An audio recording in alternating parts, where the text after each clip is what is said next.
জানাচ্ছি আমাদের কন্যা নুসরাত ফারিয়াকে।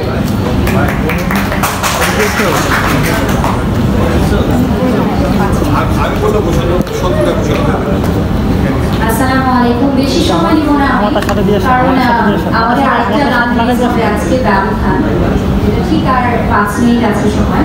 সবাই রোজা রেখে কষ্ট করে এসেছেন, আপনাদের কাছে অনেক অনেক কৃতজ্ঞতা, চ্যানেলের কাছে অনেক অনেক কৃতজ্ঞতা, তারা এত চমৎকার একটা অনুষ্ঠান আয়োজন করেছেন। আসলে জিনকে নিয়ে কি বলবো, আমি তো এই পরিবারের নতুন সংযোজন।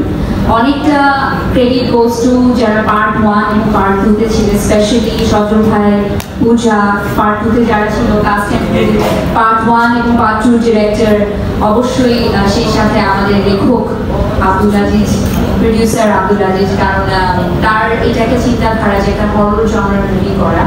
তো এটা আমার ক্যারিয়ারের প্রথম একটা হরর ফিল্ম। আমি কিন্তু অনেক ভীতি প্রকৃতির মানুষ, প্রতিদিন দোয়া করে সেরে যেতাম, আবার বাসায় এসে দোয়াটা করে দিতাম যে আল্লাহ প্লিজ কাউকে যেন না পাই দিই, কোনো একটা অ্যাক্টিভিটির মধ্যে দিয়ে কোনো যেন উল্টাপাল্টা কিছু না হয় আমার সাথে। সো সেরকম মজার মজার অনেক এক্সপিরিয়েন্সের থ্রু দিয়ে আমরা পুরো গল্পটা শ্যুট করেছি, টানা শ্যুট করেছি। এবং একজনের কথা না বললেই নয়, যাকে আজকে প্রথমবারের মতো আপনারাও হয়তো বা পুরো প্রমোশনে পাবেন, সেটা হচ্ছে আমাদের ডিরেক্টর রোমান ভাই। রোমান ভাইয়ের সাথে এটা আমার বলা চলে 5th প্রজেক্ট, কারণ এর আগে তার সাথে তিনি চিফ এডিটর হিসেবে আমার বেশ কয়েকটা সিনেমা ছিল, বাদশাহ ডন, ইন্সপেক্টর নটিকে, হিরো 420, তারপর আরো বেশ কয়েকটা মুভিতে উনি চিফ এডিটর হিসেবে ছিলেন। ওনার সাথে আমার কাজ করার সুযোগ হয়েছে, কিন্তু আগের বার বকা দেয়নি, এবার অনেক বকা দিচ্ছে। এটাই খালি একটাই পার্থক্য, অনেক বকা দিছে, একদম মনে যা যত জিত ছিল সব মিঠাই দিছে এই শুটিং এর সময়। আর আমি ফোন করে বলতাম আইস ভাই, রোমান ভাই খালি বকা দেয়, তখন আজিজ ভাই বলতো একটু এরকমই সহ্য করে দেয়।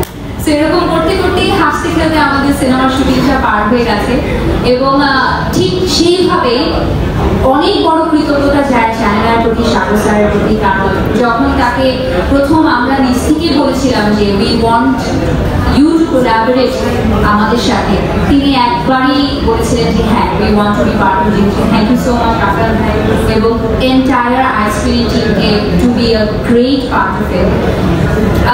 ইমরান, কনা, খেয়া, আমাদের যারা মিউজিক করেছেন তাদের সবাইকে, তারা চমৎকার কিছু গান উপহার দিয়েছেন।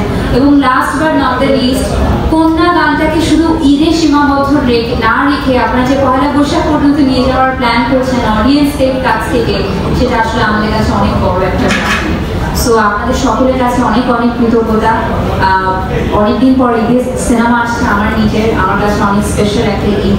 আশা করি আপনাদের থ্রুতে, গণমাধ্যমের ভাই বোনদের থ্রুতে এবং মিডিয়া কর্মীদের থ্রুতে দর্শকের কাছে পৌঁছে দেবে। Thank you so much.